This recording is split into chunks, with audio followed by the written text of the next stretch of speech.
noite, irmãos, graça e paz a todos. Amém.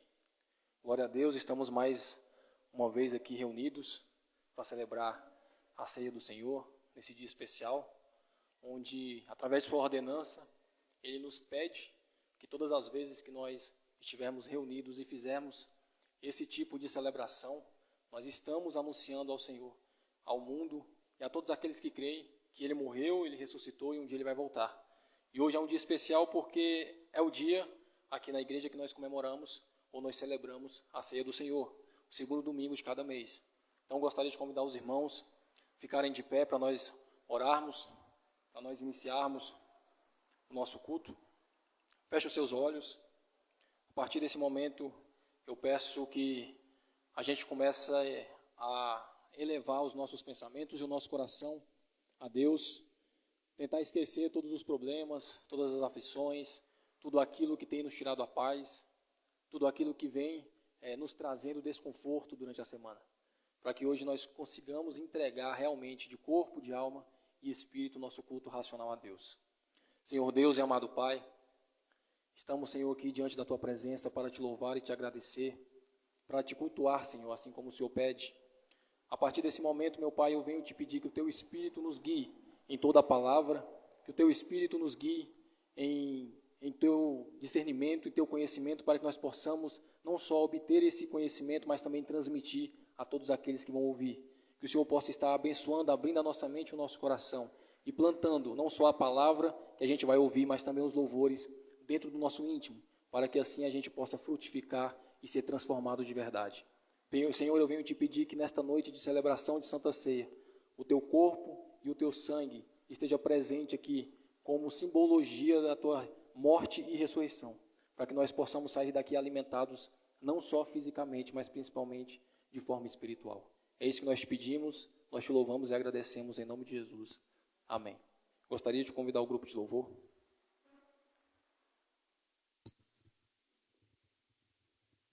Saúde a igreja com a graça e a paz do Senhor, amém?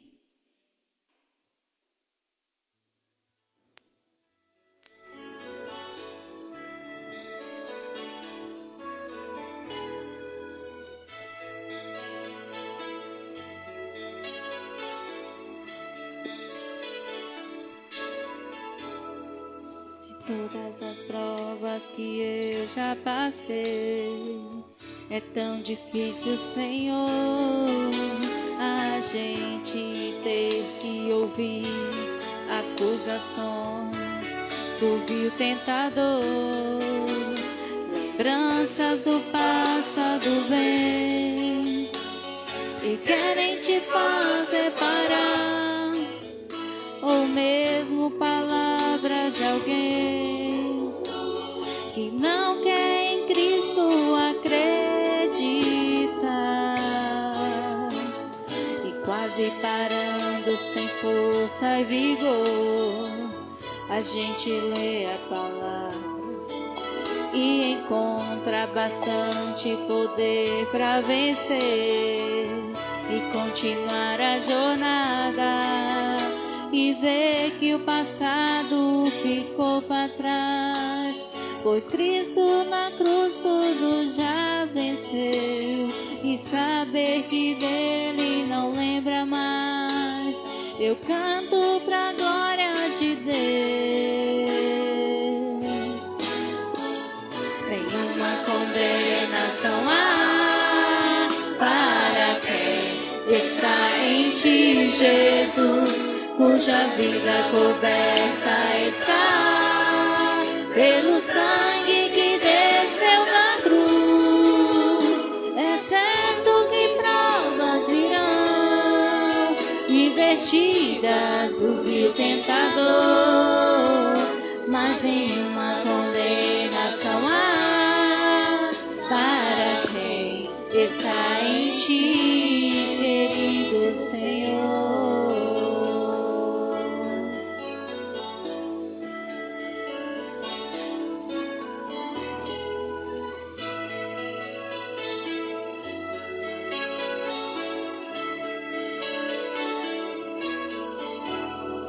De todas as provas que eu já passei, É tão difícil, Senhor, a gente ter que ouvir acusações do vil tentador. Lembranças do passado vêm e querem te fazer parar, ou mesmo palavras de alguém que não quer em Cristo acreditar,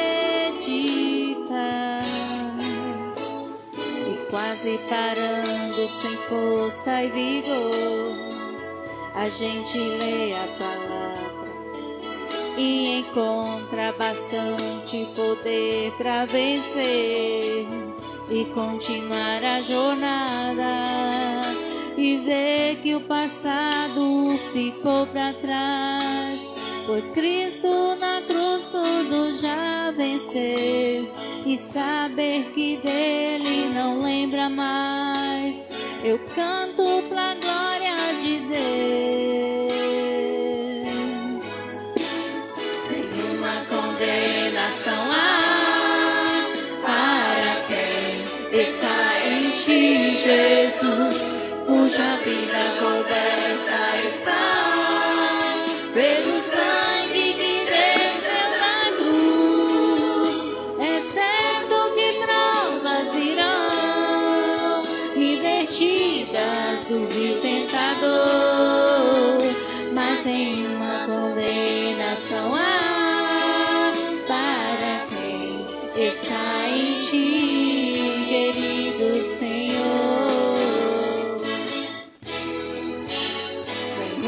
Condenação há para quem está em ti, Jesus, cuja vida coberta está pelo sangue que desceu na cruz. É certo que provas irão investidas do vil tentador, mas nenhuma condenação há está em ti, querido Senhor.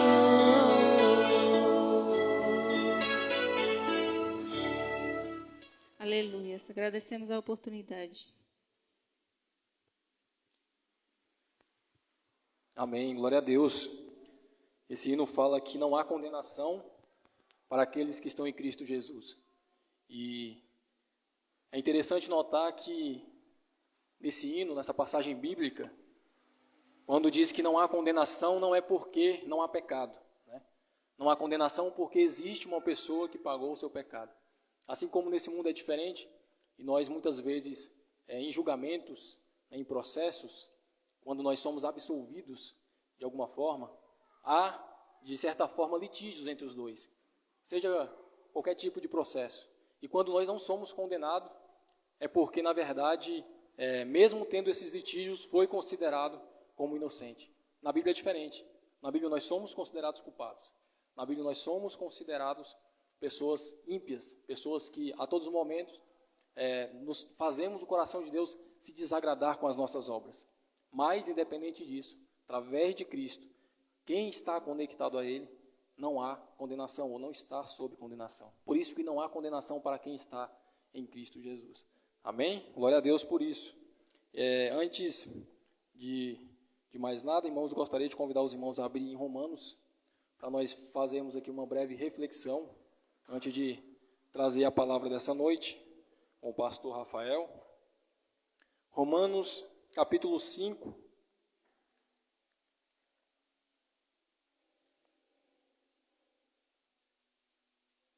Nós vamos ler o verso 20 e 21. Romanos, capítulo 5, versos 20 ao 21. E antes de lermos aqui, só para a gente contextualizar, carta aos Romanos, o apóstolo Paulo escrevendo, ele estava em Corinto, no ano 57 depois de Cristo, e ele escreve essa carta com o intuito de sintetizar muitas doutrinas bíblicas, passar um ensinamento àquela igreja, aquelas pessoas que estavam em Roma. E era uma igreja muito diversificada. A gente vai ver nesse livro, mais à frente, nos próximos meses, com a exposição que o pastor Júnior vai trazer, a gente vai ver muitas doutrinas ou muitos ensinamentos firmes a respeito do reino de Deus, justificação, salvação pela graça, né? Doutrinas, vamos dizer assim, básicas ou fundamentais da nossa fé.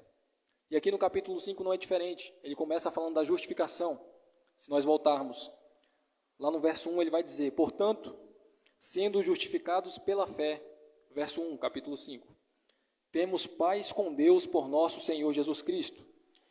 E aí o apóstolo Paulo vai discorrer sobre justificação, vai falar um pouco sobre justificação, a diferença da lei e da graça. E aí no verso 20 ao 21 ele vai dizer: além disso, veio a lei para que a transgressão ou o pecado abundasse, mas onde o pecado abundou, superabundou a graça. O verso 21, para que assim como o pecado reinou na morte, também a graça reinasse pela justiça para a vida eterna, por meio de Jesus Cristo nosso Senhor. Esse texto ele é um texto muito conhecido, né? É um texto que muitas vezes nos leva a ter um entendimento errado. Aqui o apóstolo Paulo, como eu disse, no verso 1 ele começa a falar sobre justificação. A partir do verso 12 ele vai falar a respeito de Adão, como sendo o nosso pai, nosso primeiro pai, né, da raça humana, e Jesus como sendo uma figura de um segundo Adão. Ele vai dizer que através de Adão o pecado entrou no mundo. Através de Adão a morte entrou no mundo, porque o pecado gera morte. E através de Cristo entrou a ressurreição, né, a nossa ressurreição dos mortos, entrou a nossa salvação, a nossa justificação. Então ele faz esse paralelo. E ele começa a colocar a lei no meio. E vai dizer que a lei, ela mostra, ela enfatiza o nosso pecado. A lei, ela não é ruim, porque ela mostra quem nós somos de forma verdadeira, quem verdadeiramente somos no nosso interior. Geralmente, quando nós entendemos que nós somos bons ou que nós não somos maus, é porque nós não conhecemos a lei de Deus. Porque a lei de Deus, ela nos mostra interiormente quem nós somos e nos mostra a forma verdadeira, não como nós nos enxergamos.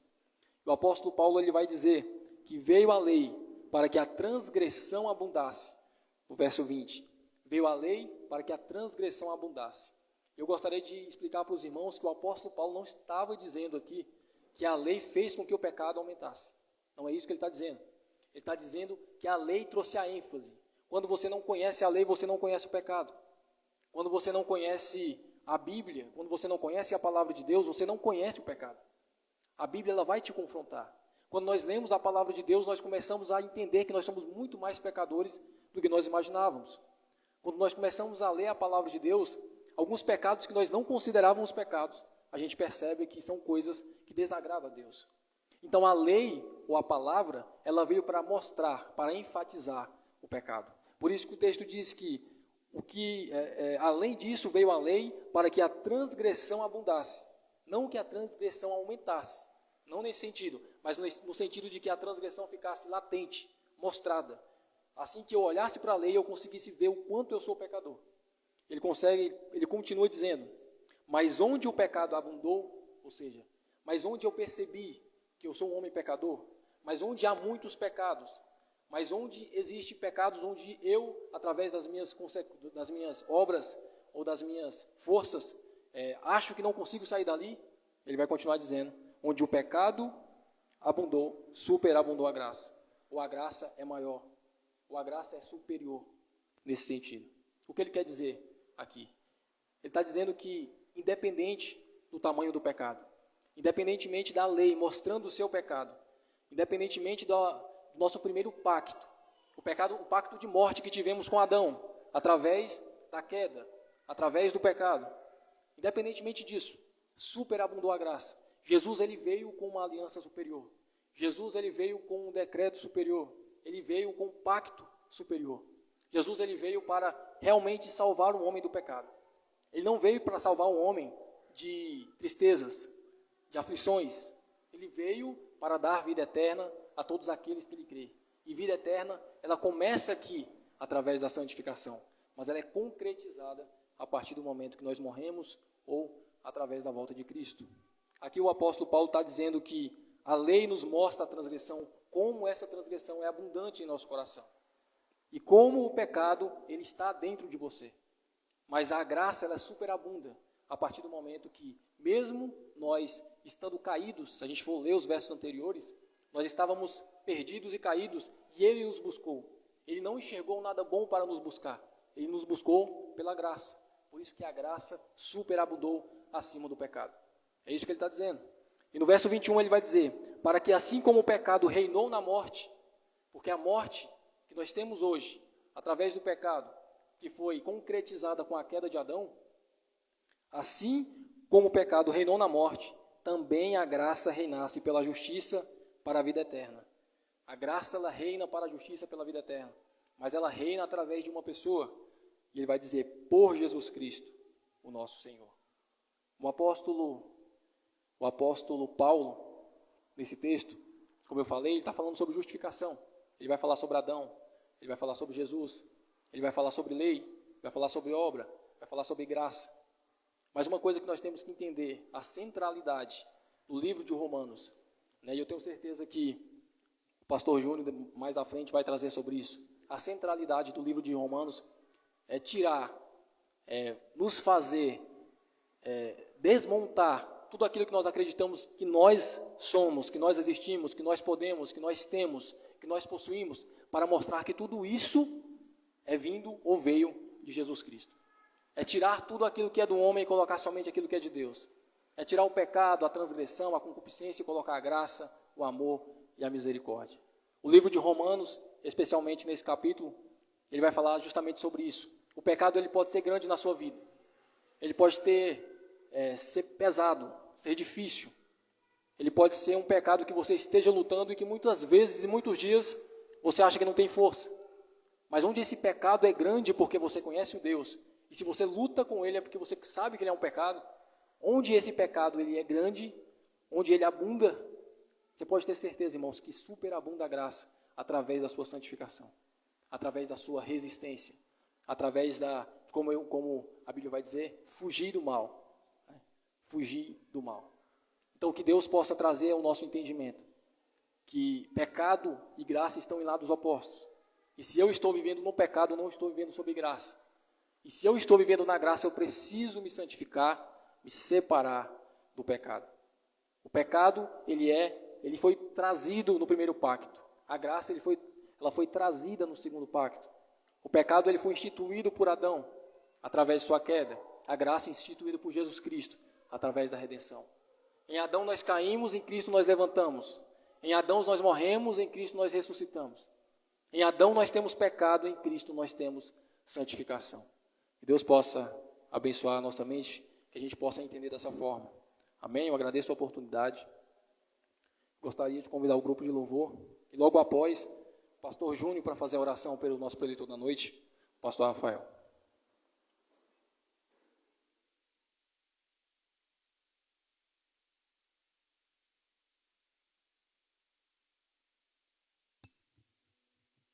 Saúdo a igreja com a paz do Senhor, amém?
porque Ele vive, posso crer no amanhã, porque Ele vive, temor não há, mas eu bem sei que a minha vida está nas mãos do meu Jesus, que vivo está, porque Ele vive, posso crer no amanhã, porque Ele vive, temor não há, mas eu bem sei que a minha vida está nas mãos do meu Jesus, que vivo está nas mãos do meu Jesus, que vivo está.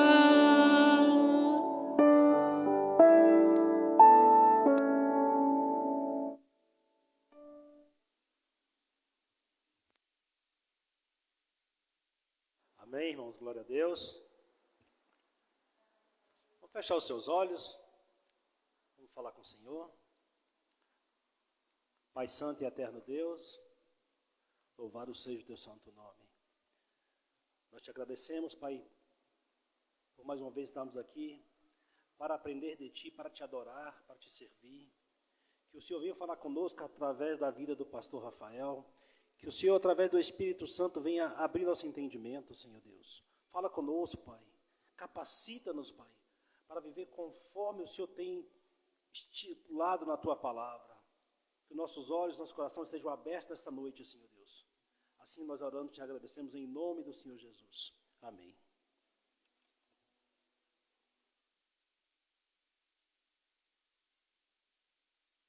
Amém, irmãos. Glória a Deus.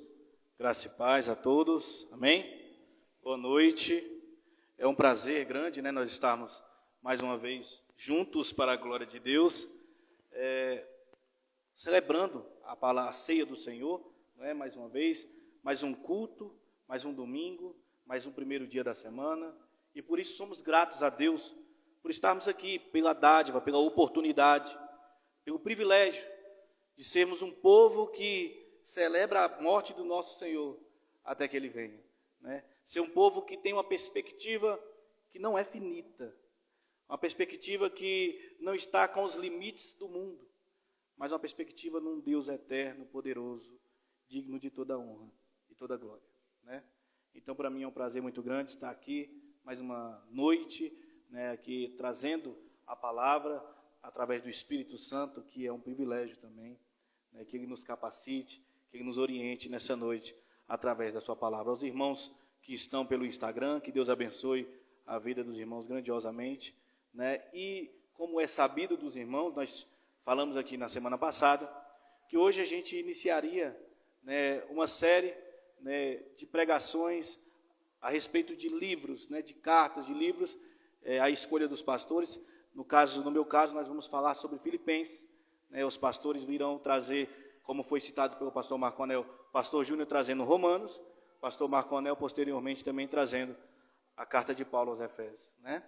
E hoje, como nós vamos iniciar Filipenses, e aprove Deus ser hoje dia de ceia, independente disso, nós vamos trazer uma introdução a respeito dessa carta, porque não tem como nós falarmos de Filipenses sem introduzir Filipenses, sem saber o que está acontecendo, sem saber o contexto histórico, geográfico, porquê da viagem de Paulo, o porquê de Filipenses. Então vamos fazer uma introdução, hoje vai ficar mais nessa parte introdutória da carta de Paulo aos Filipenses. Então, abra sua Bíblia.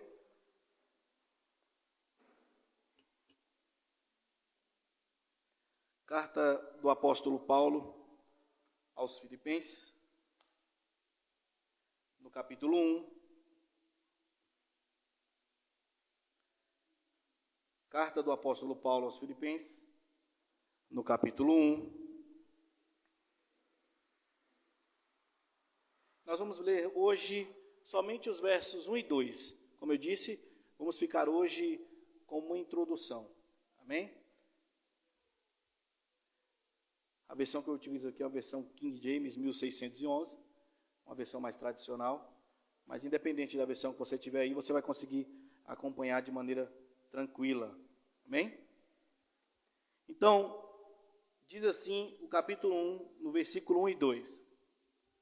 Paulo e Timóteo, servos de Jesus Cristo, a todos os santos em Cristo Jesus, que estão em Filipos, com os bispos e diáconos. Graça a vós e paz, da parte de Deus nosso Pai, e da do Senhor Jesus Cristo. Amém?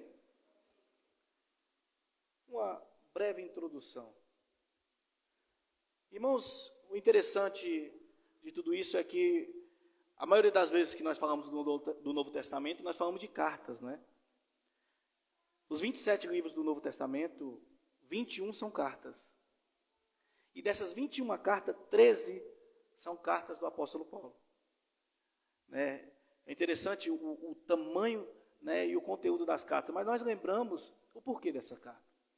A carta, ela tem como fim último representar aquele autor, aquele escritor, ou que ditou, tanto faz, mas aquele remetente, aquele que vai receber essa carta. Essa carta representa este autor no local que ele está enviando, ou para a pessoa que ele está enviando. Interessante que Paulo ele escreve 13 cartas, e dessas 13 são 4 intituladas a pessoas, 2 a Timóteo, uma a Tito e uma a Filemon. Né? Nós temos cartas gerais, como a do apóstolo Pedro, que tem 2 cartas. Nós temos cartas gerais também, como a de Tiago, o irmão do Senhor Jesus, de Judas, o irmão também do Senhor Jesus. Temos cartas que são 3 do apóstolo João, inclusive uma também intitulada a uma pessoa. Temos diversas cartas, uma que o autor não é definido, que é o autor aos Hebreus. E Deus nos aprove guardar essa carta com a sua providência durante esses anos, para que nós pudéssemos ter algo sólido a respeito da teologia, da verdade do nosso Senhor Jesus Cristo e da verdade do reino de Deus. Então, irmãos, todas essas cartas, elas são de suma importância para nós. Lembrando que nem todas as cartas escritas são canônicas, estão no cano bíblico.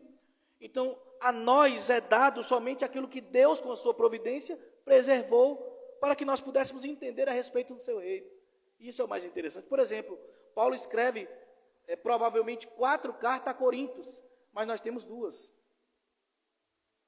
Paulo escreve uma carta à igreja de Laodiceia, mas a gente não tem essa carta em mãos. Por quê? Porque aprove Deus a gente não tê-la. O interessante é que Deus, ele sabe de tudo, e a providência dele é quem nos sustenta dia após dia. E o que nós temos aqui é algo mais do que suficiente para entender do seu reino, que é o nosso interesse. Né? E essa carta do apóstolo Paulo aos Filipenses não é diferente, a Filipos. Né? Irmãos, é interessante a gente entender carta, por quê? Porque carta, na época, era o principal meio de comunicação que existia. Era um dos únicos e principais meios de você conversar, de você passar ordem, instruções a outras pessoas, era por meio de carta. E, para nossa curiosidade, né, não era somente os letrados que escreviam cartas, porque, prioritariamente, eram os escribas que escreviam as cartas. Mas existiam cartas também pessoais, como pode dizer, cartas com conteúdo não tão formal, que existiam pessoas também que escreviam.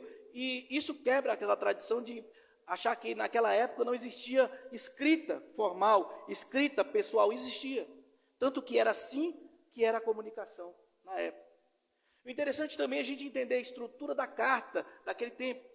Porque as estruturas da carta daquele tempo não é como nós entendemos hoje. As cartas naquele tempo, elas tinham como principal, primeiro, como título, o autor, ele se identifica, como diz Paulo aqui, Paulo e Timóteo, né? Segundo, ele coloca como eu posso dizer, algum adjetivo a ele mesmo. A gente vai ver lá em Atos uma carta de um centurião pretoriano para Roma, quando está enviando Paulo, lá em Atos capítulo 23. Ele identifica, né? Ele se identifica e depois ele identifica a quem ele está remetendo aquela carta, né? Então, as estruturas das cartas provavelmente eram quem está escrevendo, o autor, um adjetivo do autor. A quem ele está remetendo a carta, provavelmente um adjetivo a esse remetente. Um corpo ao qual ele estende tudo aquilo que ele quer tratar. E no final, como eu posso dizer, uma saudação. Como eu posso dizer aqui, uma saudação mais fácil para a gente entender. O interessante também é que sempre no início, após o remetente, a quem estava enviando a carta, ele também escreveu uma saudação. Então, era a estrutura. Por exemplo, essa carta em Atos, ele vai falar assim, olha, do centurião, ele vai dizer o nome dele, né? Silas de alguma coisa, ao excelentíssimo governador de Roma, paz. E aí continua a carta. E no final, que a alegria continue convosco. No final, ou saudações, ou shalom, tanto faz. Era a maneira que eles escreviam a carta. Então, o autor, um adjetivo. O remetente, a pessoa que ia receber, um adjetivo, uma saudação. Contexto, saudação e finalizava. Então, quando a gente vê as estruturas da carta, a gente vai entender, fica mais fácil para a gente entender, que era esta a forma de escrita naquela época. Pois bem, dito isso, entramos em Filipos, né? Como que se deu essa carta, como que se deu a fundação dessa igreja? Quando a gente volta lá em Atos capítulo 16, a gente vai ver uma narrativa de Lucas, que é o autor de Atos dos Apóstolos, sobre o encontro primeiro, no início de Atos 16, de Paulo com Timóteo. Ele encontra um jovem que é versado na palavra de Deus, ele cresce num lar cristão, né? E ele circuncida aquele jovem por contexto de que ele iria andar por muitos lugares, e ainda existia aquele contexto judaico daquela época, então precisou circuncidar. E ele, acompanhado de Lucas e Timóteo, segue viagens. E ele tinha a intenção de ir para a Ásia. É interessante, ele quer ir para a Ásia, o Espírito o compele a não ir. Ele muda o caminho na própria Ásia, o Espírito também compele a ele não ir. E ele tem uma visão à noite, de que aparece um homem a ele chamando, venha a Macedônia e nos ajude. E com isso ele, imediatamente, como diz o texto, ele decide ir nessa viagem à Macedônia. E viajando, ele chega em Filipos, que é a principal cidade da Macedônia. Filipos foi uma cidade conquistada pelo Império Grego. Quem está comigo estudando Mateus vai lembrar do período interbíblico, que teve vários impérios que governaram, né? O período babilônico, o período medo-persa, o período greco-macedônio, né? E o período romano. Então, esse período greco-macedônio, o Alexandre o Grande tem várias investidas, e ele conquista essa cidade a troco de muito sangue, muita guerra.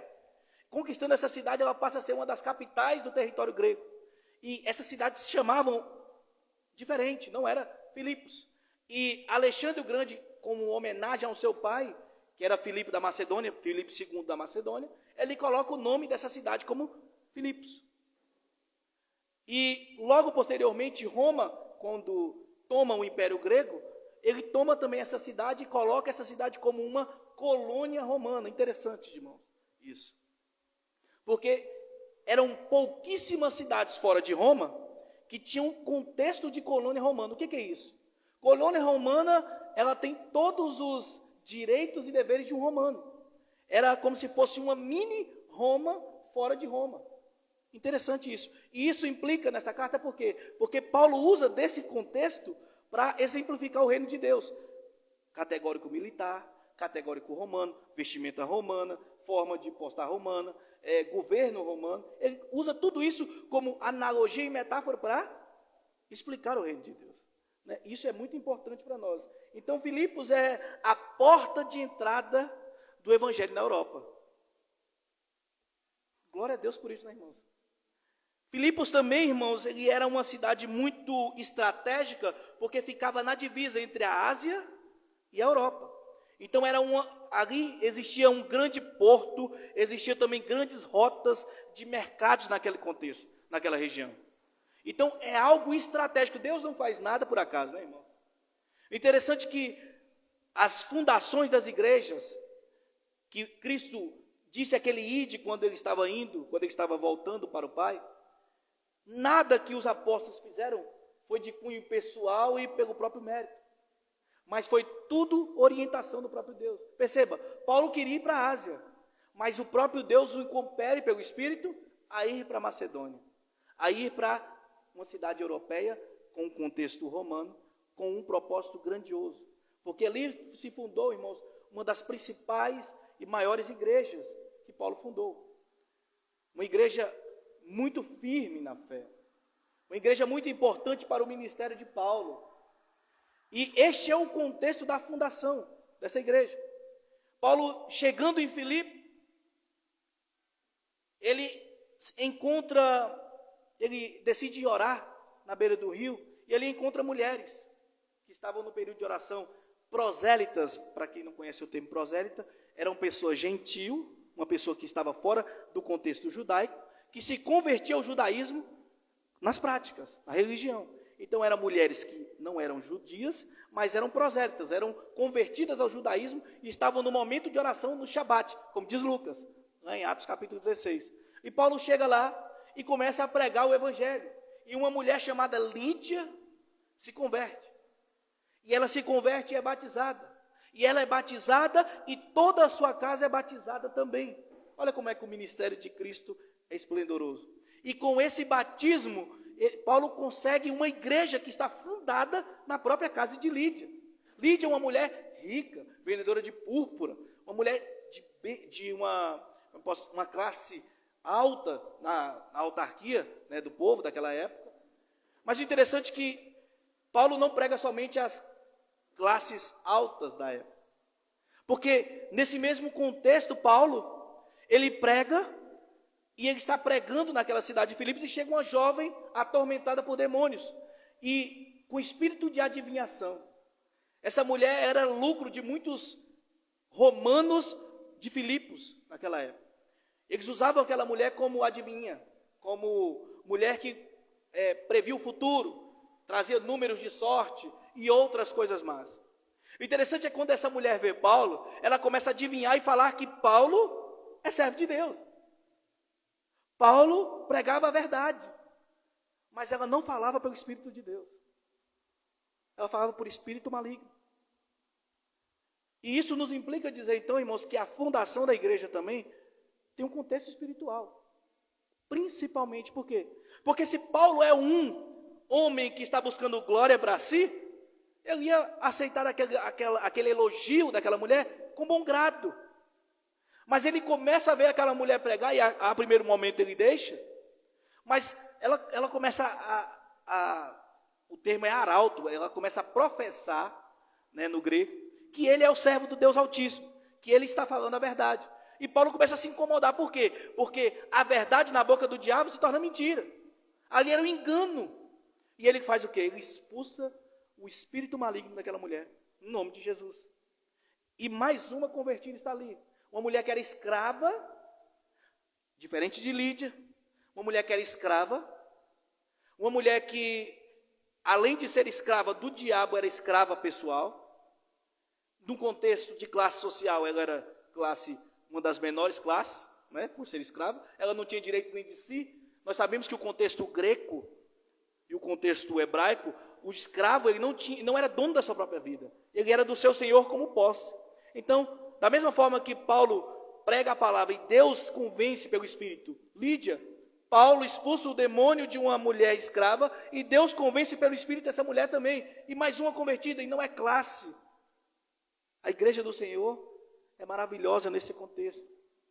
E por ele expulsar o demônio dessa mulher, ele arruma confusão na cidade, irmãos. Arruma confusão na cidade porque os homens daquela cidade ganhavam dinheiro em cima dessa adivinha. adivinhando no nome do demônio. E com isso eles decidem prender Paulo, Silas. Mas antes disso, cacete em Paulo e Silas. Eles foram açoitados. Depois disso, eles são jogados na prisão. E aí vai vir aquele contexto que os irmãos conhecem, da prisão de Paulo e Silas, onde eles oram. Acontece um fenômeno físico, que é o terremoto. Né? E através desse fenômeno, dos fenômenos espirituais e físicos, Deus liberta Paulo daquela prisão com Silas. E naquele momento, mais uma pessoa é convertida. Quem? O carcereiro. Olha o que Deus faz, irmãos. Paulo está querendo ir para a Ásia. Ele volta para Macedônia compelido pelo Espírito. Primeiro, quem institui a igreja? Quem funda a igreja? Quem manda na igreja? É o próprio Deus. Paulo era um apóstolo, irmãos. Na pessoa dele, ele era uma das bases da igreja. E ele tinha a intenção boa de pregar na Galácia. Mas Deus sabia de onde era a necessidade da igreja. E nesse primeiro contato com Filipe, ele converte Lídia, converte uma mulher escrava possessa, converte um carcereiro e toda a sua família, como de Lídia. E a igreja de Filipe só aumenta. Este é o contexto. Este é o contexto do início de Paulo em Filipos, né? E vamos aqui sobre a colônia romana. Filipos era uma cidade muito concorrida, por quê? Porque nessa cidade viviam muitos militares. Como assim? Era uma cidade muito segura, porque os militares que aposentavam, né, os antigos militares, eles iam para lá. Então era uma cidade colonizada, romana, com todos os direitos, deveres, e vivia uma grande quantidade de militar romano aposentado. Então era uma cidade perfeita, uma cidade linda, uma cidade ótima, uma cidade com um contexto estrutural, geográfico, muito grande, com um potencial grandioso. Deus sabe o que faz. Graças a Deus, Deus permite que Paulo, ao invés de ir para a Ásia nesse primeiro momento, ele volta para a Europa. Por quê? Porque foi com essa consequência dessa pregação, com a igreja de Filipos, que a palavra de Deus começou a se espalhar na Europa, no contexto ocidental. Lembra-se, Israel está lá no Ocidente. Israel está lá. E Paulo decidindo ir para a Ásia, mais para dentro, Deus fala, não, volta para a Europa. Vai para lá e prega lá. Por quê? Olha o tamanho dessa conquista. A primeira cidade da Europa, e com isso o evangelho começa a se propagar na Europa. Deus é maravilhoso, né, irmãos? Filipe se tornou uma espécie de Roma em miniatura, como eu disse, né? Interessante eu falar isso, por quê? Quando eu digo que Filipe se tornou uma espécie de Roma em miniatura, a gente entende, lá em Atos capítulo 16, porque que Paulo reivindicou ser romano. Como assim? Quando ele foi preso, ele apanhou, foi jogado no cárcere, Deus libertou ele, e quando ele saiu, ele virou para o rapaz e falou assim, epa, por que vocês fizeram isso comigo? Eu sou romano. Eu tenho cidadania romana. Por quê? Porque lá em Filipe, por mais que está na Europa, aquele contexto, a estrutura legislativa daquele lugar, a estrutura militar, era totalmente independente de Roma. Como assim?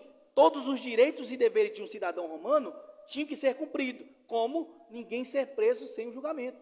E Paulo foi preso aleatoriamente. Então a gente entende o contexto agora porque que Paulo reivindica a sua cidadania romana em Filipos. Porque para nós talvez ficaria avulso. Ele está lá em Filipos e está reivindicando ser romano e não está em Roma, é por causa disso. É porque era uma pequena colônia romana, né? Então vamos lá. Estou falando aqui de Paulo, mas por que Paulo é o autor da carta aos Filipenses? Primeiro, o texto começa como Paulo e Timóteo, servos de Jesus Cristo. Mas muitas pessoas já questionaram essa autoria de Paulo, como muitas outras cartas. Mas tem ficado evidente, dia após dia, que Paulo escreveu, pela circunstância da carta, pela saudação, pelo tipo de escrita, pela teologia, que não é diferente, né? Lembra quando Pedro fala lá na segunda carta que a gente tinha que ouvir Paulo, porque por mais que ele falava difícil, o que ele falava vinha de Cristo, era de Deus.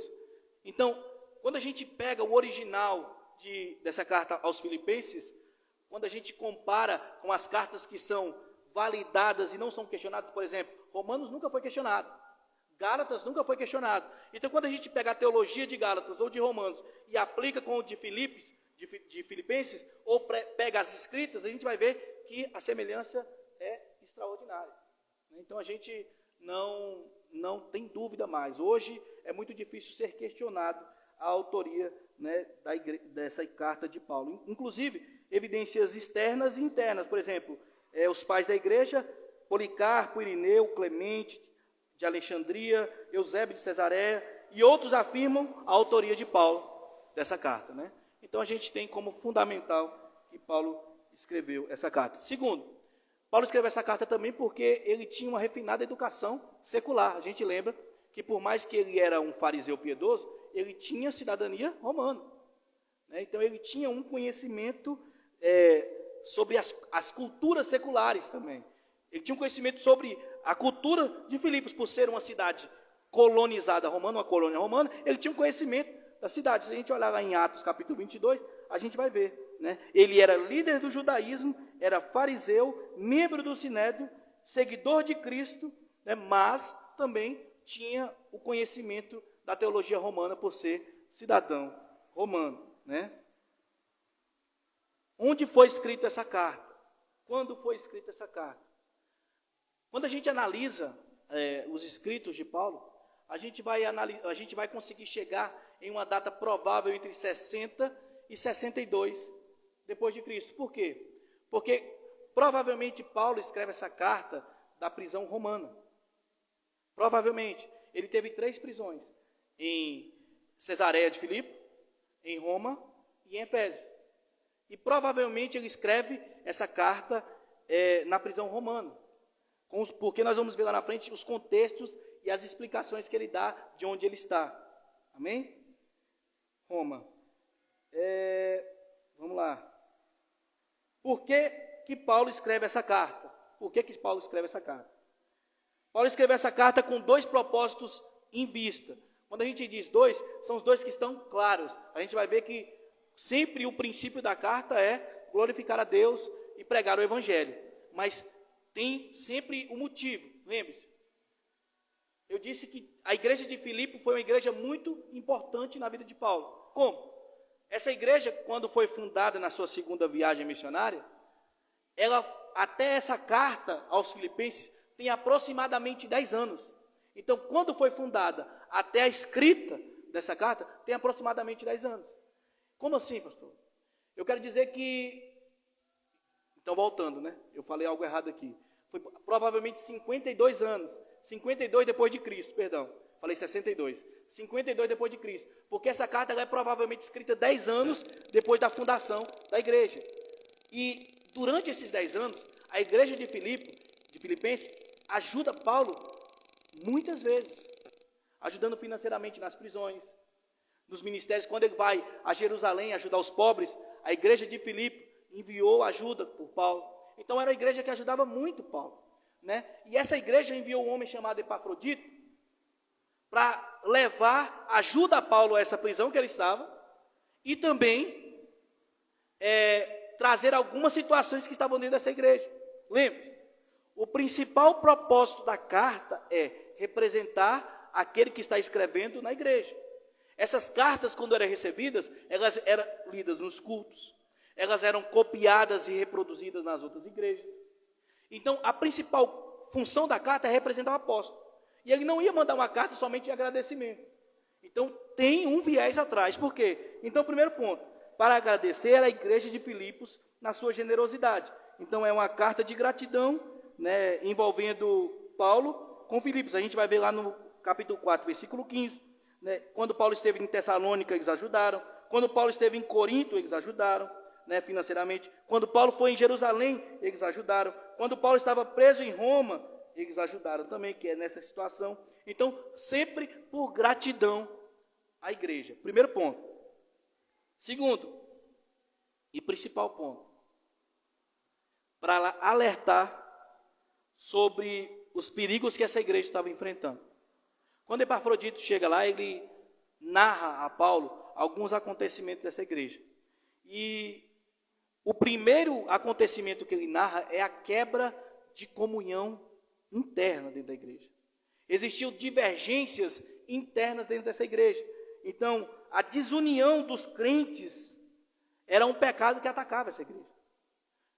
Ao invés de ser um corpo unido no nome de Cristo, eles estavam com desunião, destruindo de dentro para fora. E quando eu digo destruindo de dentro para fora, não é destruindo a Cristo, porque Cristo não é destruído. Não é destruindo a palavra de Cristo, porque ela é atemporal. É destruindo a eficácia da igreja no mundo. Porque como uma igreja dividida prega um Cristo unido. A gente pode trazer para o dia de hoje. Como que uma igreja dividida, como o próprio Cristo diz, né? O reino dividido entre si, ele não subsiste. Como uma igreja que prega um Cristo, tendo desunião, vai ter eficácia na pregação do Evangelho. Quando eu digo eficácia, porque, querendo ou não, a gente já estudou isso aqui, que Cristo, aqueles que ouvem a palavra de Deus, eles ouvem pela pregação do Evangelho e são convertidos pelo Espírito Santo. Então a igreja tem fundamental importância como arauto de Cristo. Ele usa a nós, irmãos em Cristo, para a pregação da palavra. E uma igreja dividida não traz eficácia nesse contexto. Então, Epafrodito chega a Paulo e diz, olha, está tendo confusão na igreja. Dentro da igreja, quando a gente olhar o capítulo 2, como eu disse, irmãos, hoje é só a introdução. Quando a gente olhar o capítulo 2, versículo 3, a gente vai ver que a igreja sofria problemas com presunção. Capítulo 2 também, versículo 3, uma superioridade que chegava à vaidade. Eles se achavam superiores. No capítulo 2, versículo 4, eles induziam as pessoas ao egoísmo dentro da igreja, né? Quebrando a união, o espírito da boa vontade. Capítulo 4, versículo 2, a gente vai ver uma disputa entre líderes. Os líderes da igreja disputando quem tem mais razão, quem tem mais espiritualidade. E isso só acaba com a união da igreja. Então, quando Epafrodito chega a Paulo e diz isso, Paulo, como o apóstolo, como é a base da igreja, ele envia Epafrodito e diz que quer enviar Timóteo também, a gente vai ver, né? Porque Timóteo foi um homem de grande importância na fundação, na viagem que eles fundaram, né? Para organizar a igreja, porque está errado o que estava acontecendo, né? Havia um espírito individualista e elitista em alguns membros da igreja. Eles se achavam a elite dos crentes, né? E isso é problema, né, irmãos? A gente sabe que o evangelho é mérito de Cristo, não é elite de superioridade ou de qualificação humana, né? Então a gente vai ver isso aqui em Filipenses. Havia partidarismo sobre vanglória. Cada um, o nome partidarismo já diz, né, divisão. Sobre a vanglória de si. Havia falta de comunhão entre os crentes. Problemas pessoais interferiam entre eles. Líderes da igreja estavam em desacordo dentro dela, como eu disse. Então, este é um dos principais motivos de Paulo escrever, né? Segundo problema da igreja, a gente viu, primeiro tempo, ele escreve para agradecer uma igreja que o ajuda. Segundo, tem um problema de divisão dentro da igreja. E o segundo problema, e não tão pouco importante, ou se mais importante que esse, que era as heresias doutrinárias. Então, quando Paulo escreve, ele escreve com um problema interno e escreve também com os problemas que vinham externos.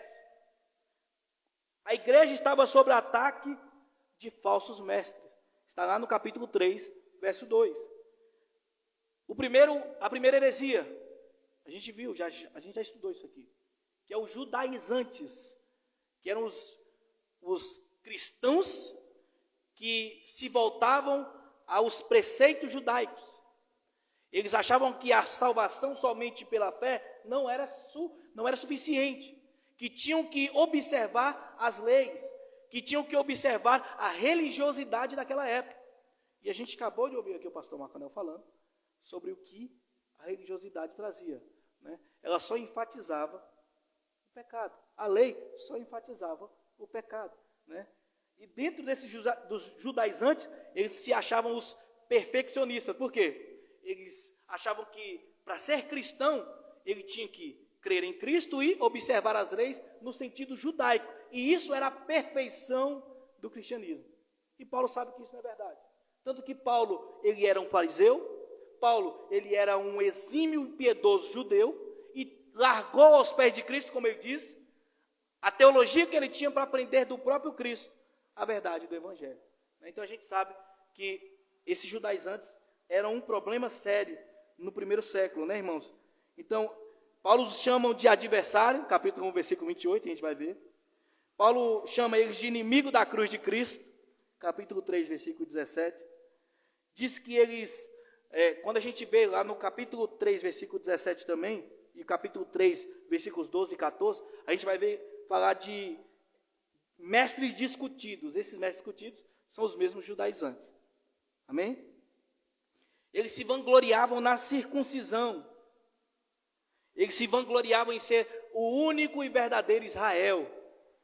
E Paulo traz que o Israel bíblico é de Cristo. É o povo, a gente vai entender isso aqui quando a gente voltar para os primeiros versículos de novo. Amém? Além dos judeus, tinham também com os missionários gnósticos. O que são os gnósticos? Aqueles que achavam que eram espirituais acima da medida dos cristãos comuns.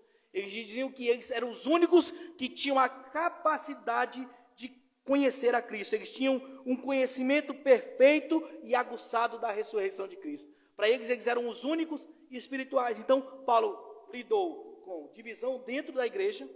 Paulo lidou com heresia de judaizante, heresia de gnósticos. Aí vai dizer lá, capítulo 3, versículo 8. Professavam ter alcançado uma ressurreição perfeita. Né? Capítulo 3, versículo 10. Eles diziam que eram perfeitos. Eles diziam que, Paulo vai dizer que eles eram inimigos da cruz de Cristo, libertinos e condenados. Paulo não pegava leve, né? Paulo, quando pegava uma heresia, ele batia e quebrava em cima. Então, o contexto, irmãos, principalmente é este. Paulo escreve a carta, alegre pela ajuda dos irmãos, mas admoestando os irmãos sobre os problemas da igreja. E esses eram os intuitos da carta sempre. Diferente da carta de Paulo aos Romanos, que é um tratado teológico, a gente chama de tratado teológico, por ser uma carta que a gente chama, né, no meio teológico, até de uma mini Bíblia ou mini Evangelho, né, porque dentro de Romanos tem todos os tratados, todas como pode dizer, as doutrinas do reino de Deus. Filipenses é uma carta voltada a um problema da igreja de Filipenses. Então a gente vai tratar desta igreja em si. Amém, irmãos? Estão entendidos? E eu sei que hoje está mais histórico, está mais contextualizado, mas é para a gente entender, quando eu estiver lá no capítulo 1, versículo 28, os irmãos não entenderam o que eu estou falando. Então a gente tem que tratar desse contexto, né? E não somente batendo em herege que Paulo escreve, né? Paulo escreve também falando da alegria, né? Paulo fala assim, de uma alegria indizível, cheia de glória, né? Diz que o Senhor perpassa por toda essa carta. A maioria dos textos, né? A gente vai ver em todos os capítulos o termo regozijai-vos, alegrai-vos, mais de 16 vezes, por conta de uma alegria de estar em Cristo Jesus, né? E vai falar também que a alegria é o motivo e a razão da obra de Cristo, da ação do Espírito Santo em nosso intermédio. Então é a alegria do reino de Deus, né, que vai estar conosco. Então é uma igreja cristocêntrica e alegre pelo Evangelho de Deus. Fala da unidade cristã. Claro que se ele está pregando contra a divisão, ele fala da unidade, né? Tirando o egocentrismo ou outrocentralização. O que significa isso? Centralizando outra coisa que não fosse Cristo, né? Egocentrismo, você mesmo, seu próprio ego. Outrocentralização, outras pessoas. Então ele faz que a união da igreja tem que estar onde? Em Cristo Jesus. Fala também sobre a pessoa de Cristo. Claro que em uma carta à igreja de Cristo, ele tem que tratar de Cristo como pessoa. Então ele vai aprofundar em Cristo Jesus como quê? Como defesa contra as heresias. Quem é Cristo? Na visão cristã verdadeira e contra os judaizantes, contra os gnósticos. Então ele vai falar sobre a pessoa de Cristo. E essa carta também tem um enfoque na volta de Cristo. Então vai falar sobre a segunda vinda de Cristo, lá no capítulo 2, capítulo 3, capítulo 4, aqui no capítulo 1 também, vai falar no versículo 6, sobre a volta de Cristo. Amém, irmãos? Glória a Deus. Então vamos lá de novo no capítulo 1, versículo 1 e 2. É cansativo mesmo a introdução, mas é necessário, né? É necessário para nós. Então vamos lá. Paulo e Timóteo, servos de Jesus Cristo, a todos os santos em Cristo Jesus que estão em Filipos, com os bispos e diáconos. Aqui nós temos coisas importantes a tratar. Primeiro ponto, eu disse que uma carta ela começa com o autor, né? E não era comum colocar outra pessoa como autor, mas Paulo coloca Timóteo porque estava com Timóteo na circunstância da escrita dessa carta. Não quer dizer que Timóteo escreveu a carta, quer dizer que Paulo estava com Timóteo na escrita. Ele vai falar isso outras vezes. Nos finais de cartas também, vai agradecer e dizer que está com outras pessoas também, né?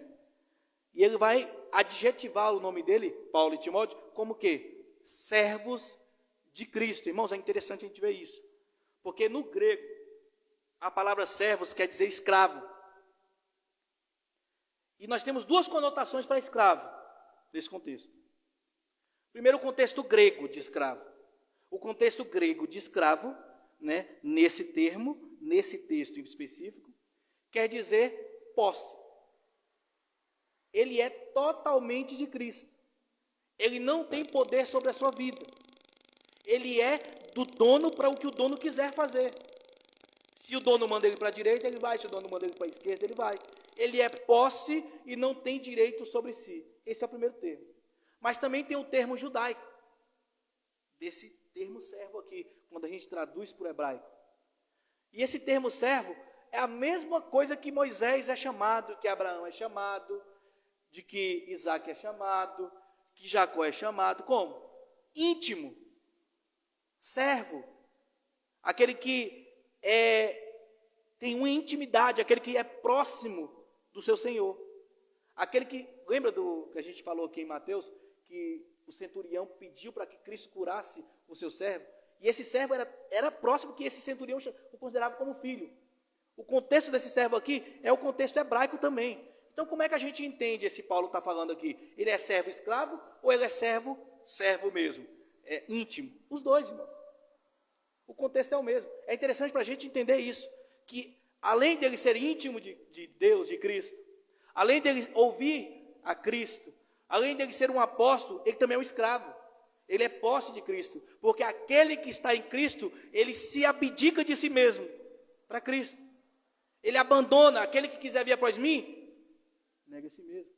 Aquele que é de Cristo, nega a si mesmo. Aquele que é de Cristo, mata a carne, mata o seu eu todos os dias, em prol de Cristo. Não por mérito, mas porque o Espírito Santo capacita. Então Paulo está trazendo qual o contexto? Os dois. Ele é servo porque é íntimo e é escravo porque é servo. Amém, irmãos? Glória a Deus. Então, ele é servo de quem? De Jesus Cristo. E ele fala, eu estou escrevendo a quem? A todos os santos. É bom a gente anotar isso aqui também, irmãos. Por quê? Esses santos aqui não é o santo que a gente entende hoje. E a gente tem falado isso aqui, irmãos, e é bom que fique claro isso para vocês. Santo no Novo Testamento não é o santo de barro. Não é o santo perfeito. Geralmente no Novo Testamento ele está falando a quem é de Cristo. Santo é quem é de Cristo.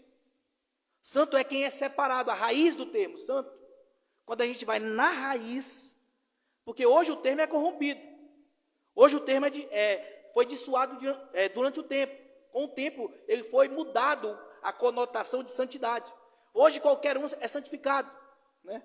Hoje tem santificação, beatificação. Hoje qualquer um vira santo. Mas santo, na raiz, é separado.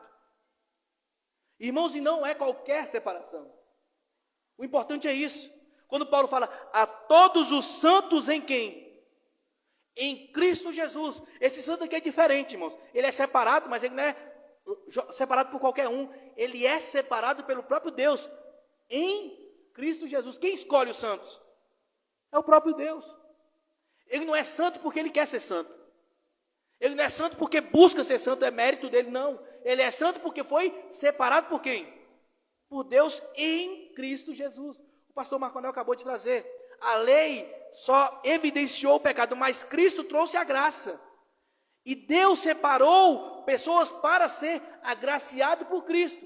E esses são santos. Amém, irmãos? Então eu espero que você se encaixe nesse contexto.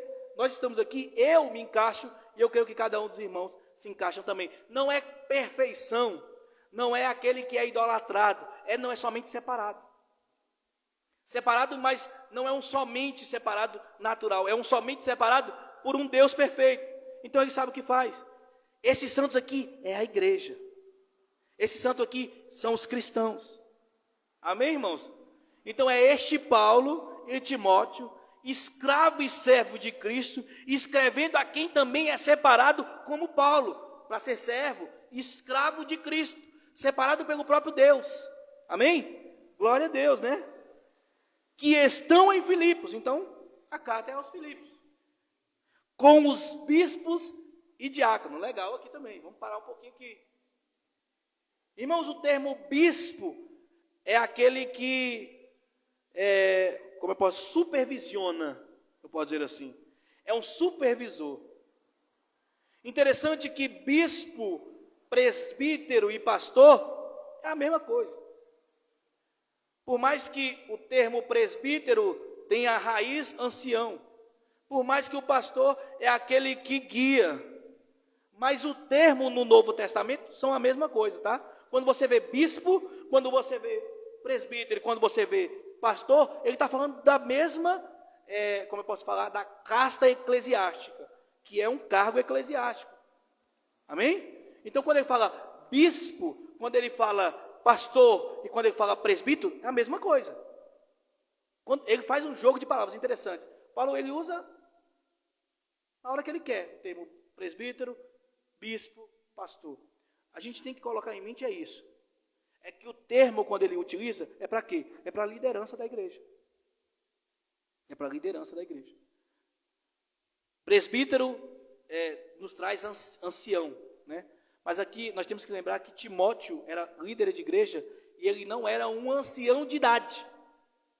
Mas o termo ancião como eu posso dizer, como ele mesmo diz a Timóteo, é naquele que é testado na palavra. Como eu posso falar o termo mais próximo aqui? É fundamentado, testado. Ele é capacitado, pronto. Ele é capacitado na palavra. Então, o ancião aqui é da capacitação da palavra. Timóteo era novo, mas era um ancião da igreja. Ele era um presbítero, ele era um bispo, ele era um supervisor da igreja. Ele era um pastor, ele era um líder da igreja. Timóteo foi este supervisor. Amém? Então, ele escreve a Filipos com os bispos e diáconos. Então, ele escreve à igreja e também escreve aos bispos e diáconos. Diácono, a gente sabe, é aquela mão, aquele braço da igreja ao serviço. O diaconato nada mais é do que o braço da igreja ao serviço prático, né? Ao ponto que os bispos, pastores e presbíteros, eles são a supervisão, a parte espiritual, a parte eclesiástica, a parte eclesiástica no sentido de supervisão da igreja, de parte espiritual. Os diáconos são os braços práticos da igreja. Eles são aqueles que estão no serviço social, que estão na prática, na prática mesmo, na mão na obra, não é? E o interessante é que a gente vê isso desde o princípio, né? Lá em Atos a gente vai ver que eles são escolhidos para ajudar as viúvas de Jerusalém, né? Eles são escolhidos 7, então são o braço social da igreja, né? Então, essa era a organização da igreja primitiva. Interessante, irmãos, eu quero que vocês leiam comigo, olha aqui. Ele diz que fala com os bispos e diáconos, mas em Filipenses não tinha mais de uma igreja. Não tem evidências que tinha mais de uma igreja cristã naquele local. Mas ele coloca bispos e diáconos no plural. Por que eu estou dizendo isso? Para colocar um ponto final na cabeça dos irmãos a respeito da autoridade da igreja. Como assim, pastor? Porque hoje, no nosso contexto, existe um viés e uma religiosidade, pode dizer até uma doutrina religiosa que não parte da palavra de Deus, de que a igreja ela é algo que está hierarquicamente. Como assim? Um pastor sobre outros pastores que está sobre a igreja. Uma hierarquia.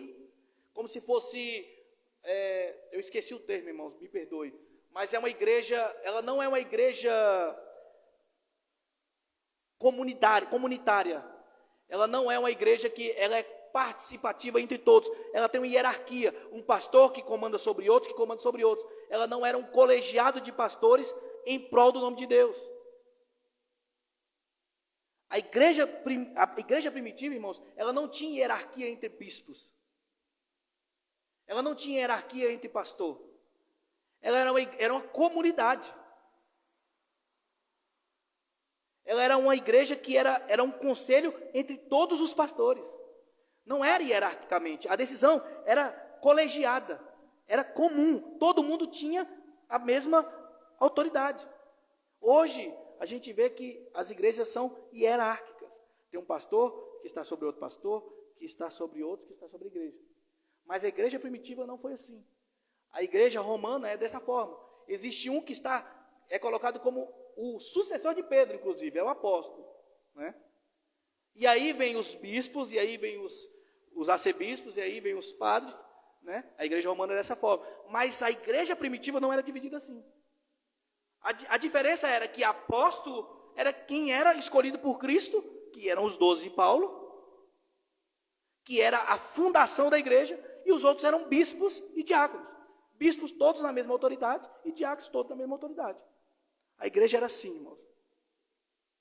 A gente tem que colocar isso na nossa cabeça. A igreja primitiva ela era distribuída dessa forma.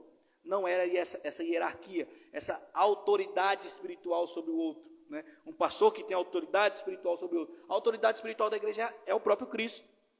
É o próprio Senhor, pelo seu Espírito, que atua hoje nos filhos dele, que é selado. Né? Então, essa é a autoridade. Por isso que eu coloquei aqui. Quando ele fala que escreve aos bispos em plural e aos diáconos em plural, é porque esse colegiado todo fazia parte de uma igreja. E os bispos não tinham autoridade maior entre si, nem os diáconos autoridade maior entre si. E nós hoje precisamos de apóstolos? Não. Por quê? Porque os apóstolos eles foram aqueles que fundaram a igreja. E se a palavra de Deus, se as cartas foram preservadas, representando esses apóstolos, nada mais que nós temos aqui a fundação da palavra. Nós temos aqui o que é necessário. Apóstolos são aqueles 12. Bispos são aqueles que são escolhidos pelo chamado, com qualificação, a gente vai ver isso aqui também. Mas a autoridade da igreja quem é, irmãos? Cristo. A autoridade espiritual da igreja quem é? Cristo. Pastor, bispo, presbítero, ele está para supervisionar. E isso, ele estando de acordo com a palavra de Deus. E isso, ele estando debaixo dos preceitos. Porque senão, está errado também. Diácono é o braço social da igreja. E isso estando debaixo da autoridade de Cristo, da palavra de Deus. Passou disso, está errado também. Amém, irmãos? Ele diz, graça a vós e paz. O tema hoje foi a graça, né? A graça de Deus. O pastor Marconel acabou de trazer um texto em Romanos que está muito bem explicado sobre a graça. A graça foi aquilo que Cristo trouxe como justificação pelos aqueles que foram separados. Porque a lei, ela não tem salvação em si. A lei, ela só evidenciou que nós, pecadores, não tínhamos capacidade, pelo nosso mérito, de conhecer a Deus como Ele é e de ser salvo por Ele. Ah, pastor, mas antes de Cristo, então, ninguém foi salvo? Foi sim. A fé deles foi imputada como justiça, como diz a palavra. Todos que foram salvos antes de Cristo, foi graça também. Por mais que o termo não era conhecido como dessa forma, a fé que eles tinham era a graça de Deus. Porque Deus que é o autor e consumador da fé. Amém, irmãos? E quando ele diz a graça, ele está falando com quem? Ele já disse, eu estou mandando essa carta aos santos de Filipe. A igreja separada de Filipe. A igreja de Cristo de Filipe. E se é a igreja, ela é a igreja porque foi agraciada. A graça e a paz. Paz é o termo hebraico, né? Shalom, que era uma saudação comum. Graça também era um termo grego, né? E ele usa esse contexto para graça e a paz no termo bíblico, santificação. O termo da santidade, da justificação de Cristo em nós. A graça e a paz da parte de nosso Deus, nosso Pai e de nosso Senhor Jesus Cristo. Amém, irmãos? Eu creio que está mais do que suficiente como introdução, né? Como eu disse, hoje foi mais histórico, mais despretensioso no sentido de doutrina, mas para a gente nos fundamentar no que vamos ter agora, domingos e domingos aí à frente, aí, por pelo menos 1 ano e meio aí, provavelmente. Amém, irmãos?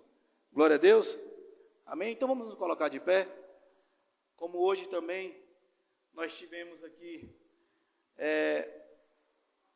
a ceia do Senhor, nós estamos aqui para a ceia do Senhor. Antes da ceia do Senhor, vamos louvar ao Senhor com o hino, e logo após a gente vai dar continuidade na ceia. Amém? Enquanto isso aí que os irmãos estiverem louvando, você já vai orando, já vai pedindo aí perdão ao Senhor, né? Deus é maravilhoso e nos é dada a oportunidade de estar aqui celebrando a Ele até que Ele venha. Amém? Boa noite, irmãos, graça e paz.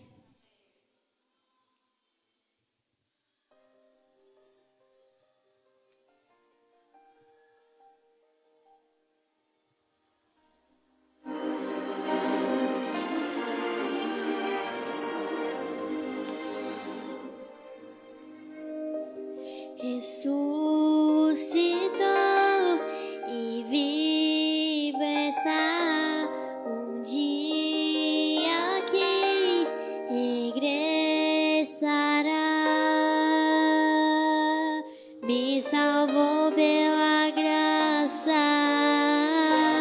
com seu poder me libertou e dos pecados me salvou. Pela graça sou livre, graça, preciosa graça, maravilhosa graça, Ele me salvou. Com graça, Cristo vive o eterno, para todos sempre Ele reinará.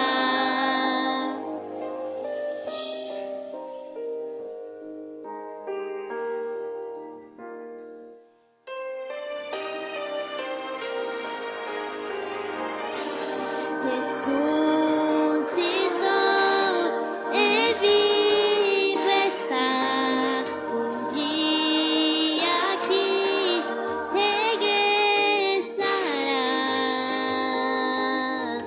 me salvou pela graça, com seu poder me libertou e dos pecados me salvou. Pela graça sou livre, graça, preciosa graça, maravilhosa graça, Ele me salvou. Com graça, Cristo vive o eterno, para todos sempre Ele reinará.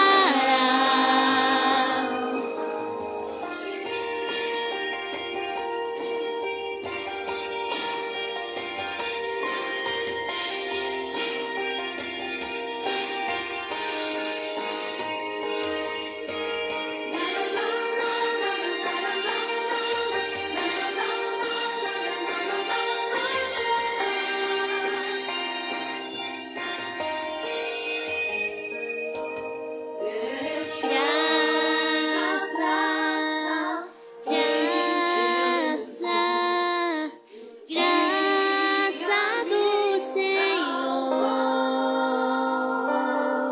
preciosa graça me alcançou.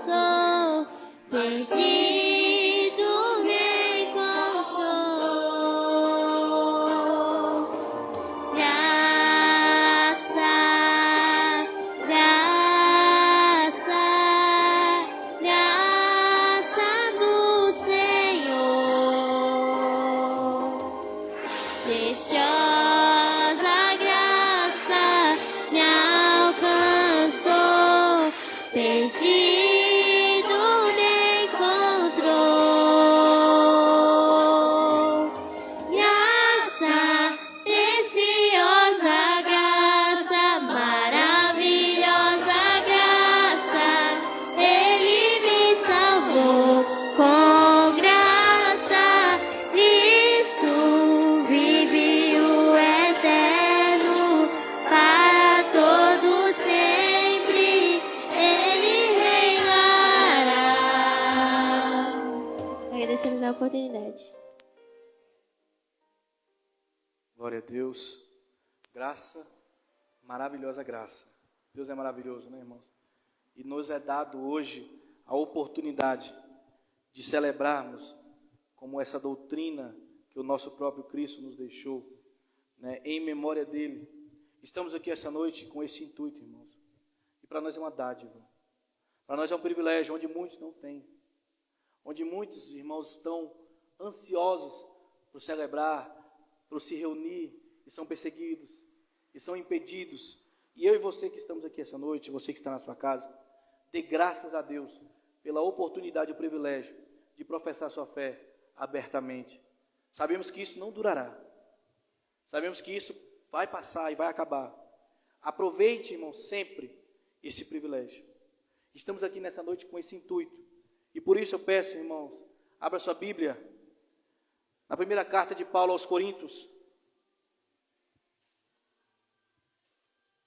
Primeira carta de Paulo aos Coríntios, capítulo 11, versículos 23 ao 29. Nós vamos ler esse texto. Logo após eu pedirei aos pastores para estar aqui, né? A gente vai orar e o louvor vai estar louvando enquanto for distribuído. Amém, irmãos? Então, texto bastante conhecido, a carta de Paulo aos Coríntios, a primeira carta de Paulo aos Coríntios, capítulo 11, nos versos 22, que vai dizer assim: porque eu recebi do Senhor o que também vos entreguei, que o Senhor Jesus, na mesma noite que foi traído, tomou o pão, e tendo dado graças, ele o partiu e disse: tomai, comei, isso é meu corpo que é partido por vós. Fazei isto em memória de mim. Depois, da mesma maneira também, ele tomou o cálice depois de ceiar, dizendo: este cálice é o Novo Testamento no meu sangue. Fazei isto todas as vezes que beberdes em memória de mim. Porque todas as vezes que comerdes este pão e beberdes esse cálice, proclamais a morte do Senhor, até que ele venha. Portanto, qualquer que comer este pão e beber esse cálice do Senhor indignamente, será culpado do corpo e do sangue do Senhor. Mas examina-se o homem a si mesmo, e assim coma deste pão e beba deste cálice. Amém, irmãos? Glória a Deus. Gostaria de convidar os pastores para estar aqui. Nós estamos aqui com os elementos, né? Com pão, com o suco de uva, que é o fruto da vide. E vamos orar, porque sabemos que isso aqui representa o corpo e o sangue do nosso Senhor. Sabemos, irmãos, que a ceia do Senhor é algo espiritual, sim, mas nós cremos que Ele está presente conosco aqui, através do seu Espírito, através do Espírito que testifica a verdade da palavra. E eu e você que somos corpo de Cristo, igreja, santos, somos selados com esse Espírito. E Ele se exulta, porque nós estamos aqui cumprindo a verdade, da doutrina, da palavra, do que Cristo nos institui. Então, vamos orar para que Jesus Cristo, que nosso Deus, através do Espírito, vendo esse pão e esse suco da uva, Ele olhe e vai nos representar agora o corpo e o sangue de Jesus Cristo. Pai, estamos aqui, Pai, nessa noite, mais uma vez, agradecendo a Ti pelo privilégio, Pai. Pelo privilégio, Pai, de participar dessa celebração, dessa festa, Pai, que é celebrar a Tua morte, Pai, até que o Senhor venha. E é nessa perspectiva, Pai, que somos gratos a Ti. Grato pela vida, grato pela oportunidade, Pai, de celebrar o Teu nome. Gratos, Pai, por ser povo separado Teu. Povo, Pai, que foi convencido pelo Teu Espírito e tem sido domesticado pelo Teu Espírito dia após dia. Pai, nos dê força através da Tua palavra. Que este alimento, Pai, venha nos fortalecer dia após dia. Que ele venha, Pai, pelo poder da Tua palavra, como celebração, como doutrina, como verdade, nos fortalecer espiritualmente. Que nós possamos vencer a carne dia após dia. Que ela é forte, nós sabemos. Que ela nos tenta, Pai, que ela está aqui sempre, Pai, ao nosso pé, tentando nos desviar, tentando nos derrubar. Pai, nos dê força, Pai, para suportar. Nos dê força, Pai, para buscar santificar, de acordo com a Tua palavra. Nos dê força, Pai, para buscar intimidade contigo, para orar, para louvar a Ti, para aprender mais da Tua palavra. Que este, Pai, alimento desta noite, que esta ceia, nos fortifique cada vez mais, como alimento, como verdade espiritual e como verdade absoluta, com a perspectiva, Pai, que estamos celebrando, até que o Senhor venha, com a perspectiva que nós cearemos juntamente contigo um dia, que nós o veremos face a face, que tudo isso, Pai, nem se compare à glória do que está por vir.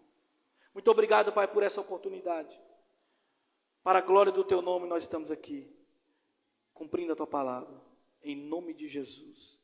Amém.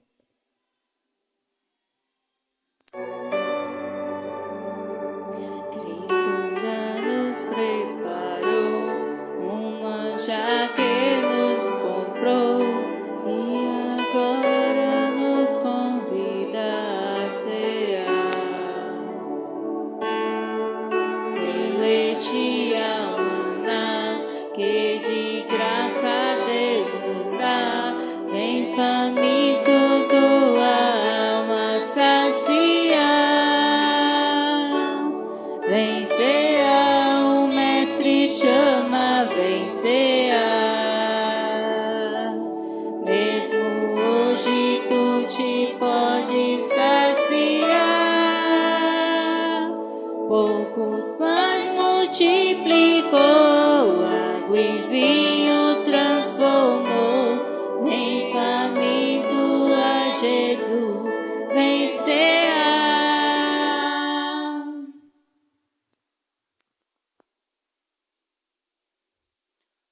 Glória a Deus.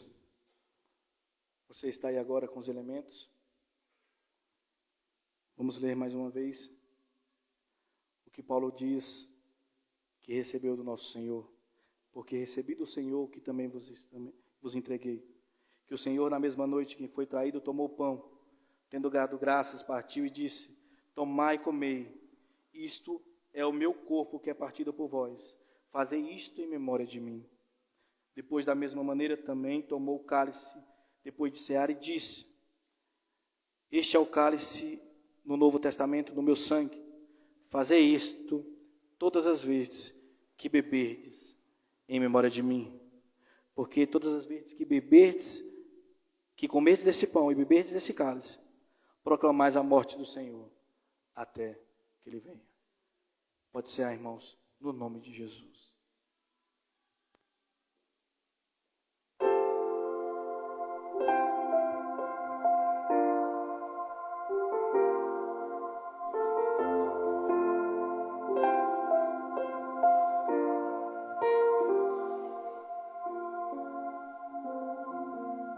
No Getsemane foi que meu Jesus orou,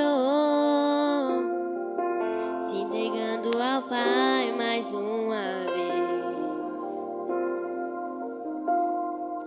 Logo vieram pessoas para o levar para a maior das provações. Ele tanto amou, tudo suportou,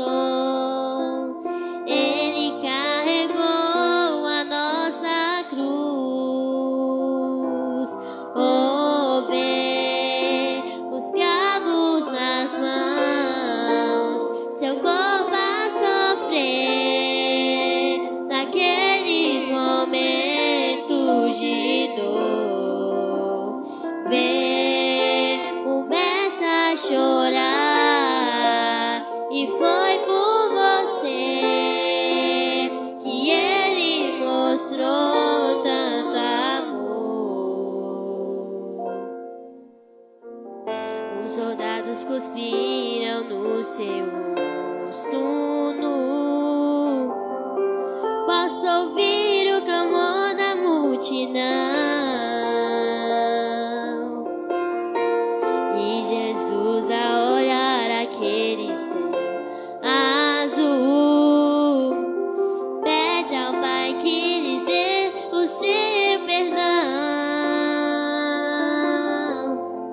Ele tanto amou, tudo suportou. Ele carregou a nossa cruz. Oh, vê os cravos nas mãos, seu corpo a sofrer naqueles momentos de dor. Vê o mestre a chorar, e foi por você que ele mostrou tanto amor. Agradecemos a oportunidade. Glória a Deus. Glória a Deus. Irmãos, graças a Deus por essa oportunidade maravilhosa.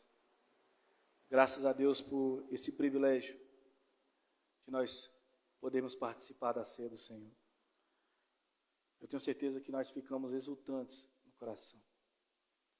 Exultantes não por algo físico, algo material, mas pelo sentimento de pertencer a um povo que Deus, com a sua soberania, escolheu. A um povo que separou Deus não por mérito, não por capacidade cognitiva, não por classe social, mas Ele separou pela sua vontade, pela sua intenção. Onde muitos irmãos não estão aqui neste momento. Muitos ainda não ouviram e muitos não ouvirão. Muitos não reconhecerão Ele como Deus. Muitos não reconhecerão a Cristo como este Filho de Deus e como o próprio Deus. E por isso, não terão perspectivas eternas ao qual nós temos. Ao qual nós sabemos que tudo isso aqui vai passar. Ao qual nós sabemos que por mais que longínquo nós fomos, nós vamos ser... Será que vamos passar de 150? Duvido muito. Mas o nosso Senhor, Ele nos promete uma eternidade. Ele nos promete uma eternidade santa, perfeita, alegre. Para aquele que é separado por Ele. Para aquele que busca a santificação todos os dias. Para aquele que vive em prol da verdade que Ele nos transmitiu. Para aquele que reconhece Ele como Deus e celebra a morte dEle até que Ele venha. E para nós é um privilégio estar aqui essa noite. Eu tenho certeza que se nós já somos alegres em Cristo, vamos sair daqui mais alegres ainda. Amém, irmãos? Glória a Deus. Pode se assentar. Vamos passar aqui rapidamente os avisos, né? Como nós sabemos, todas as quintas-feiras, às 20 horas, nós estamos aqui com o estudo do Novo Testamento, Evangelho de Jesus conforme o relato de Mateus, né? Estamos aí no capítulo 8, e se Deus permitir, mais uns 2 estudos ou 3 a gente vai finalizar aí. Mas sinta-se à vontade para participar conosco, né? Nós estamos aqui na quadra 10, lote 15, no setor oeste do Gama, e todas as quintas-feiras às 20 horas estamos aqui presencial. Igreja, o Caminho, Comunidade Cristã, né, vai receber vocês de portas abertas para que nós possamos juntos crescer na graça e no conhecimento de Cristo. Você que não pode, por qualquer motivo, vai estar gravado no Instagram, nós fazemos ao vivo e fica gravado aí no Instagram, né, para que nós possamos acompanhar e estudar. E lembrar também que no próximo domingo, às 18 horas, estaremos aqui novamente, ouvindo a palavra do Senhor. Vamos aí ter a primeira pregação a respeito de Romanos, com o nosso pastor Júnior. E graças a Deus pela oportunidade de crescer nesse aprendizado da palavra do Senhor. Porque só a palavra que liberta, irmãos. É só ela que é a verdade. É só ela que muda o entendimento. É só ela que traz o verdadeiro conhecimento de Cristo. Por isso que nós estamos aqui, para crescer nesse conhecimento e proclamar esse conhecimento. Amém? Glória a Deus. Deus abençoe a todos. Gostaria de convidar o pastor Júnior para finalizar o culto com a oração. Amém? Que Deus abençoe a todos. Eu agradeço grandemente a oportunidade. Em nome de Jesus. Amém.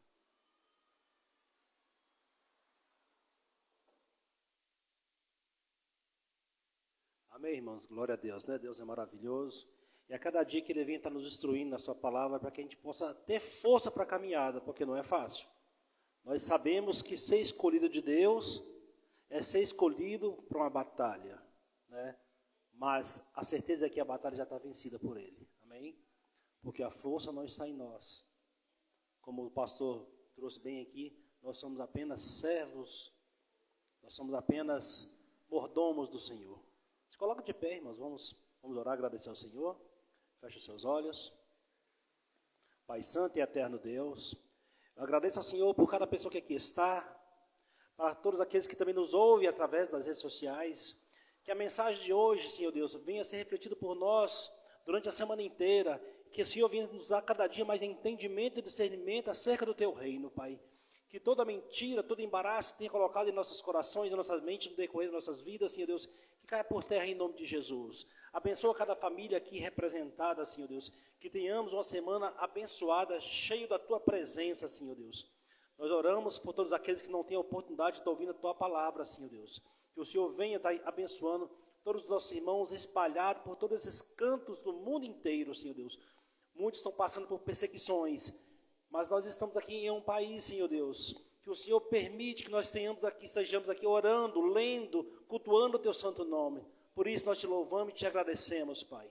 Assim nós oramos e Te agradecemos por mais uma oportunidade em nome do Senhor Jesus.